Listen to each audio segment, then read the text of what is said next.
Good morning વિદ્યાર્થી મિત્રો. આજે આપણે થોડાક એની અંદર આગળ વધીશું તો એના માટેની આપણે અહીંયા સમજ મેળવીશું. તો વિદ્યાર્થી મિત્રો, વાહકતા અને મોલર વાહકતાનું સાંદ્રતા સાથે એની અંદર વિચરણ એટલે એની સાંદ્રતા બદલાય છે ત્યારે એની અંદર દ્રાવણની અંદર કેવા ટાઈપના ફેરફારો થાય છે એની સમજ આની અંદર આપણને આપેલી છે. ઉદાહરણ તરીકે આપણે સમજીએ કે કોઈ એક વિદ્યુત વિભાજ્ય દ્રાવણ આપણને આપેલું છે. હવે આ જે દ્રાવણની અંદર અહીંયા જે સાંદ્રતા હોય તો એ સાંદ્રતામાં જો તમે ફેરફાર કરો તો એની વાહકતા અને મોલર વાહકતામાં પણ ફેરફાર થાય, મીનિંગ બદલાય. શોર્ટ આઉટ એની અંદર એમ કહી શકીએ છીએ કે જ્યારે કોઈ વિદ્યુત વિભાજ્ય દ્રાવણની અંદર એનું મંથન કરવામાં આવે ત્યારે એની વાહકતા અને મોલર વાહકતા એ બદલાતી જોવા મળે.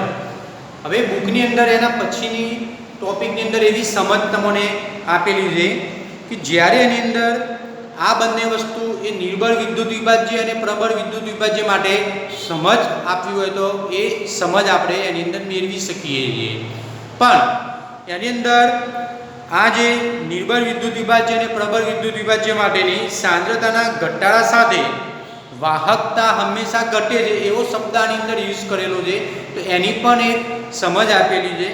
તો એની અંદર એમ કહી શકીએ છીએ કે દ્રાવણનું મંથન કરવામાં આવે અથવા તો દ્રાવણનું મંથન કરતા એકમ કદમાં આયનોની સંખ્યા જે હોય તો એ સંખ્યા જે પ્રવાહ સાથે એ લઈ જાય છે, મિનિંગ એની અંદર ઘટાડો થતો જોવા મળે. મિનિંગ આપણે એમ કહી શકીએ છીએ કે દ્રાવણમાં એકમ કદમાં વીજભારનું વહન કરતા આયનોની સંખ્યા દ્રાવણની સાંદ્રતાના ઘટાડા સાથે એ ઓછી થતી જોવા મળે. એટલે 1 ઘન સેન્ટીમીટર કદમાં હાજર આયનો હોય તો એના માટેની જ આની અંદર સમજ આપેલી છે. એટલે એની વાહકતા એ ઘટતી જોવા મળે. બરાબર છે. બીજા શબ્દોમાં એની અંદર અહીંયા આપણે આ રીતે સમજી શકીએ છીએ. હવે વિદ્યાર્થી મિત્ર, આપણે આગળ વધીએ તો અહીંયા કોઈ પણ એક કોષ જે આપણે બનાવી દઈએ છીએ અને એની અંદર બે પ્લેટિનમના અહીંયા વિદ્યુત ધ્રુવો મૂકી દઈએ છીએ. એક આ રીતે એની અંદર વિદ્યુત ધ્રુવોથી કોષને જોડાણ કરીએ છીએ. હવે આની સમજ આપણે આપી દઈએ કે કોઈ પણ જે આડછેદ હોય તો એ આડછેદની અંદર એકમ આડછેદ ધરાવતા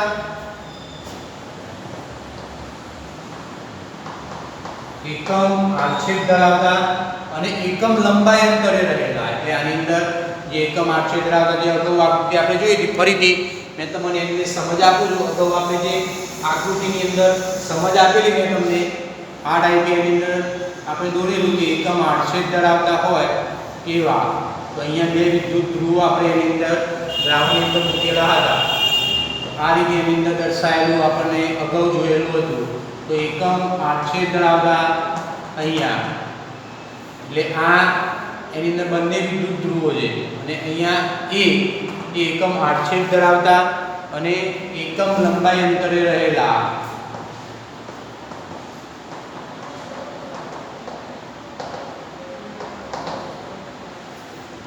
એકમ આડછેદ ધરાવતા અને એકમ લંબાઈ અંતરે રહેલા બે પ્લેટિનમના ધ્રુવો વચ્ચે જે એકમ કદ એટલે V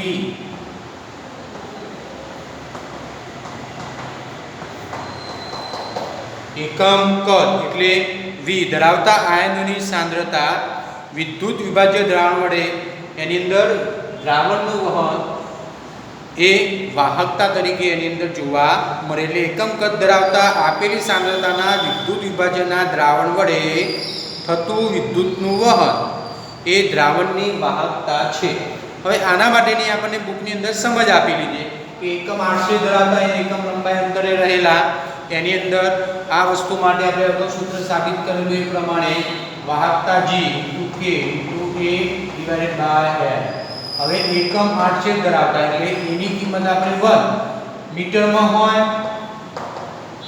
અથવા આ એકમ એની અંદર સેન્ટીમીટરમાં હોય. બરાબર છે. લંબાઈ એકમ લંબાઈ અંતરે એની અંદર L = 1. હવે આ બંનેની કિંમત આપણે આની અંદર મૂકીએ તો G = અહીંયા પણ 1 આવે અને અહીંયા પણ 1 આવે તો G = અહીંયા શું મળશે આપણને K. આટલી વસ્તુ એની અંદર આપણે આ સૂત્રની અંદર જોવા મળશે. બીજા નંબરે આપણને સમજ આપેલી છે કે દ્રાવણની મોલર વાહકતા, એટલે અહીંયા દ્રાવણ આપેલું હોય તો એ દ્રાવણની મોલર વાહકતા એની અંદર એકમ કદ, એટલે એકમ કદની અંદર v જેટલા એની અંદર જોવા મળે. એટલે એકમ કદ v ધરાવતા બંને વચ્ચે જે હોય તો એકમ કદ v ધરાવતા બંને વિદ્યુત ધ્રુવો વચ્ચે રહેલું દ્રાવણ, એકમ કદ v ધરાવતા દ્રાવણ માટે આની અંદર સમજ આપેલી છે. તો એના માટે આપણે અગાઉ સૂત્ર જોયું હતું એ પ્રમાણે આની અંદર વિચારી લઈએ. તો બીજા નંબરે lambda m is equal to આપણે જાણીએ જે પ્રમાણે k * a divided by l. હવે વિદ્યાર્થી મિત્રો આની અંદર એકમ લંબાઈ અંતરે રહેલા એટલે l ની કિંમત આપણે એની અંદર વર્ગ મૂકી દઈએ અને અહીંયા 8/a છે તો a બરાબર આપણે v કદના દ્રાવણ ધરાવતા હોય તો એ વસ્તુ આપણે આની અંદર મૂકી દઈએ. તો આ આપણે સૂત્ર કેવું મળશે તો લાંબડા m ઇઝ ઇક્વલ ટુ અહીંયા k * v. તો આ ટાઈપનું આપણને આની અંદર સૂત્ર મળશે. અહીંયા બે સૂત્રો આપણને આ ટાઈપે જોવા મળે છે બુકની અંદર આપણને સમજ આપી છે એ સમજ પ્રમાણે. તો વિદ્યાર્થી મિત્રો ધ્યાન રાખજો કે આની અંદર એકમ આડછેદ ધરાવતા અને એકમ લંબાઈ અંતરે રહેલા તેના માટેનું આની અંદર જે વાહકતાની સંદર્ભ અહીંયા સમજ આપી છે, અહીંયા કદના સંદર્ભમાં આપણને સમજ આપી છે. તો હવે આપણે આની અંદર શું વિચારી શકીએ છીએ તો 1 મોલ વિદ્યુત વિભાજ્ય ધરાવતા દ્રાવણનું કુલ કદ આની અંદર v, જે v એની અંદર વધે એટલે કદ એની અંદર વધે તેમ એની અંદર મોલર વાહકતા પણ એની અંદર વધતી જોવા મળે. એટલે એકબીજાના કેવા પ્રમાણમાં થયા સમપ્રમાણમાં એની અંદર જોવા મળે. મીનિંગ એમ કહી શકીએ છીએ જો કદમાં વધારો થયો તો એની વાહકતા જે કરા એ પણ એની અંદર વધતી જોવા મળે છે. વિદ્યાર્થી મિત્રો આની અંદર k માટેની સમજ એવી રીતે આપણે બુકની અંદર આપી છે કે k માં ઘટાડો તેના કદમાં થયેલા વધારાના જે સરભર કરતા આપેલ સાંદ્રતા લેમ્બડા m ને વ્યાખ્યાયિત કરવા માટે સમજ આપેલી છે કે વિદ્યુત વિભાજ્ય દ્રાવણની વાહકતા જેને વાહકતા કોષ એટલે બે વિદ્યુત ધ્રુવો વચ્ચે રહેલા એકમ લંબાઈ અંતરે એકમ આડછેદ ધરાવતા v કદના દ્રાવણની વાહકતાને મોલર વાહકતા તરીકે ઓળખવામાં આવે છે. આ બધી સમજ આપણા બુકની અંદર અહીંયા આપેલી છે. પણ અહીંયા આપણે એમ વિચારી શકીએ છીએ કે lambda m is equal two kv, એટલે દ્રાવણને આપણે મંદન કરતા જ જઈએ છીએ, મંદન કરતા જ જઈએ છીએ. એક સમય એની અંદર m આવશે, આપણે જેમ જેમ દ્રાવણની અંદર મંદન કરીએ છીએ એમ આપણને એની અંદર જાણીએ છીએ કે એની વાહકતામાં વધારો થાય. પણ દ્રાવણ જ્યારે આપણે એની અંદર મંદન કરતા જ જઈએ છીએ ત્યારે એની અંદર એ દ્રાવણ જે એની વાહકતાની અંદર વધતી જાય ધીમે ધીમે ધીમે એની અંદર મંદન કરતા જઈએ ત્યારે એની સીમિત મોલર વાહકતા આવે છે. ત્યારે એની અંદર લેમ્બડા 0 m તરીકે એને આપણે ઓળખવામાં આવે છે. મીનિંગ એમ કે સાંદ્રતા ઘટાડો થવાથી તેની મોલર વાહકતા એની અંદર વધે છે, પણ કદમાં વધારતા જતા જ્યારે સાંદ્રતાનું મૂલ્ય લગભગ કેવું થાય શૂન્ય થાય છે ત્યારે એની અંદર એ વાહકતાને આપણે લેમ્બડા 0 m જેને આપણે સીમિત મોલર વાહકતા તરીકે ઓળખીએ છીએ.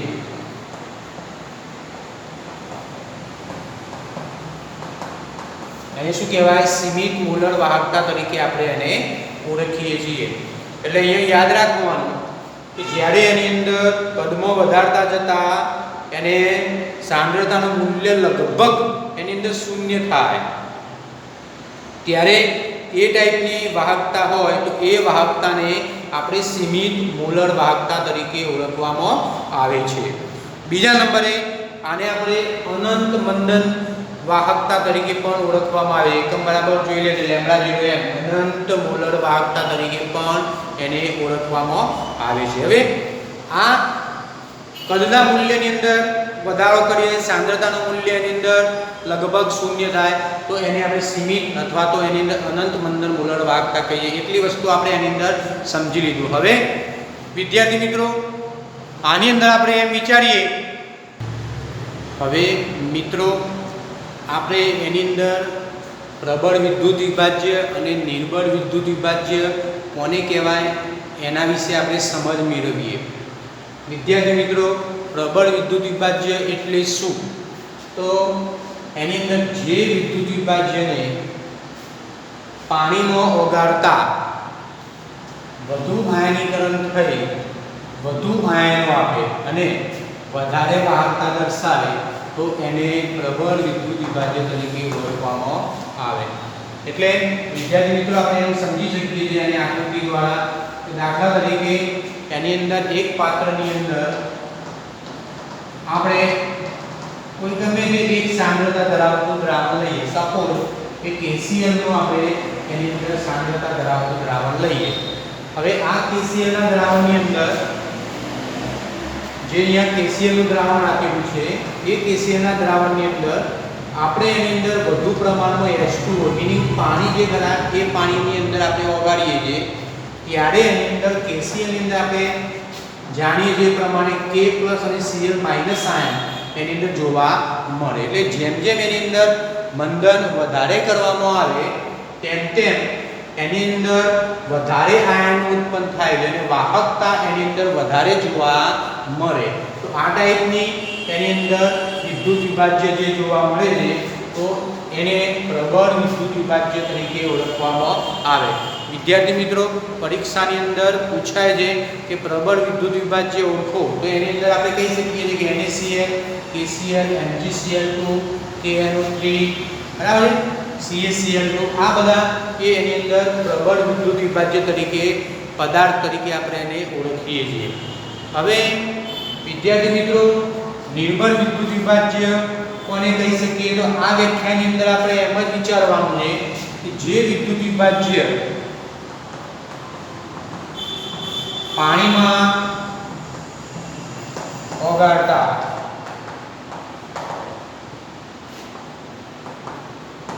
અહીંયા વધુ આયનો આપે. અહીંયા એનો આટલો જ ફેરફાર છે કે ઓછા આયનીકરણ થઈ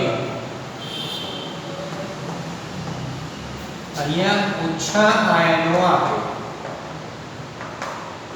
બરાબર, અહીંયા વધુ આયનો આપે, અહીંયા ઓછા આયનો આપે અને અહીંયા વધારે વાહકતા દર્શાવે. ત્યાં આગળ વાહકતા કેવી દર્શાવે? ઓછી વાહકતા દર્શાવે અને ઓછી વાહકતા દર્શાવે. તો એને કેવા તરીકે આપણે ઓળખીશું? તો નિર્બળ વિદ્યુત વિભાજ્ય તરીકે આપણે એને ઓળખીશું. તો વિદ્યાર્થી મિત્રો, આટલું જ એની અંદર તમારે ચેન્જિંગ છે કે જે વિદ્યુત વિભાજ્ય આના જેવી જ વ્યાખ્યા છે કે જે વિદ્યુત વિભાજ્ય પાણીમાં ઓગાળતા ઓછા આયનીકરણ થઈ ઓછા આયનો આપે અને ઓછી વાહકતા દર્શાવે તો એને નિર્બળ વિદ્યુત વિભાજ્ય તરીકે ઓળખવામાં આવે. તો એ પણ વિદ્યાર્થી મિત્રો ધ્યાન રાખજો. તમને નિર્બળ વિદ્યુત વિભાજ્ય પરીક્ષાની અંદર પૂછાય ઓળખવાના કે તો કયા હોઈ શકે છે? તો CH3 COOH એસિડિક એસિડ એની અંદર લઈ શકીએ છીએ, NH4OH એની અંદર લઈ શકીએ છીએ અને HCN એની અંદર લઈ શકીએ છીએ. તો આ ટાઈપના જે જલીય દ્રાવણો હોય તો એ નિર્બળ વિદ્યુત વિભાજ્યની અંદર આપણે સમાવેશ કરતા જોવા મળે છે. વિદ્યાર્થી મિત્રો, હવે આપણે પ્રબળ વિદ્યુત વિભાજ્યના સંદર્ભમાં આપણે થોડુંક સમજીએ. તો પ્રબળ વિદ્યુત વિભાજ્ય દ્રાવણની અંદર આપણે જાણીએ છીએ પ્રમાણે જે KCl પદાર્થ છે એ પદાર્થનું પ્રબળ વિદ્યુત વિભાજ્ય બનાવેલું દ્રાવણ માટે આની અંદર આપણે વિચારવાનું છે. ઘણા બધા આપણે એની અંદર વિચારેલા છે પદાર્થો અને આપણે આના અંદર KCl નું દ્રાવણ એની અંદર આપણે યુઝ કરીએ છીએ. તો એના માટે સમજીએ કે પ્રબળ વિદ્યુત વિભાજ્યના દ્રાવણનું જ્યારે મંથન કરતા તેની વાહકતા λm માં એની અંદર વધારો થતો જોવા મળે. તો વિદ્યાર્થી મિત્રો, એ માટે λm વિરુદ્ધ c નો આપણે એની અંદર આલેખ દોરીએ. તો આ ટાઈપે એની અંદર આલેખ જોવા મળશે. KCl માટે યાદ રાખવાનું છે કે λm વિરુદ્ધ c નો અહીંયા આપણે જ્યારે આલેખ દોરીએ છીએ એ આલેખ આપણને અહીંયા સીધી રેખામાં જોવા મળે. કયો પદાર્થ યુઝ કરેલો છે? તો KCl પદાર્થ એની અંદર યુઝ કરેલો જોવા મળે. તો પહેલા નંબરે એની અંદર આપણે લખીએ છીએ કે આલેખ KCl માટે છે તો આલેખ સીધી રેખામાં જોવા મળે છે. બીજા નંબરે આટલો ભાગ જે દર્શાવે છે એને આપણે આંતરછેદ તરીકે ઓળખીએ છીએ. બરાબર છે. હવે આની અંદર જે આંતરછેદ જે દર્શાવેલો છે તો એ આંતરછેદને આપણે લેમ્બડા 0 m તરીકે આપણે લઈ લઈએ કે આંતરછેદ લેમ્બડા 0 m. તો એની અંદર આ ટાઈપની રીતે સ્લોપ અથવા તો ઢાળ એની અંદર બનતો જોવા મળે. તો એનો ઢાળ આપણે શું થયું હોય તો આટલો એની અંદર ઢાળ થશે. તો ઢાળ આપણે એની અંદર a મૂકી શકીએ છીએ. તો ઢાળ અહીંયા a મૂકીએ, અહીંયા ઢાળ જોવા મળે છે. હવે વિદ્યાર્થી મિત્રો કે જેના ઢાળનું મૂલ્ય a તથા આંતરછેદનું મૂલ્ય લેમ્બડા 0 m થશે તો આપણે એની અંદર લેમ્બડા m સૂત્ર પ્રમાણે એની અંદર જવાનું છે. લેમ્બડા m એનો આંતરછેદ કેટલો જોવા મળે છે તો lambda 0 m. Lambda 0 m minus અહીંયા આપણને વિદ્યાર્થી મિત્રો અહીંયા ઢાળ કેટલો જોવા મળે છે a અને સાંદ્રતા c ના 1/2 ઘાતમાં એની અંદર જોવા મળે. તો આ ટાઈપે એની અંદર આપણને બુકની અંદર જે દર્શાવી છે એ પ્રમાણે આપણે આની અંદર આગળ વધીએ.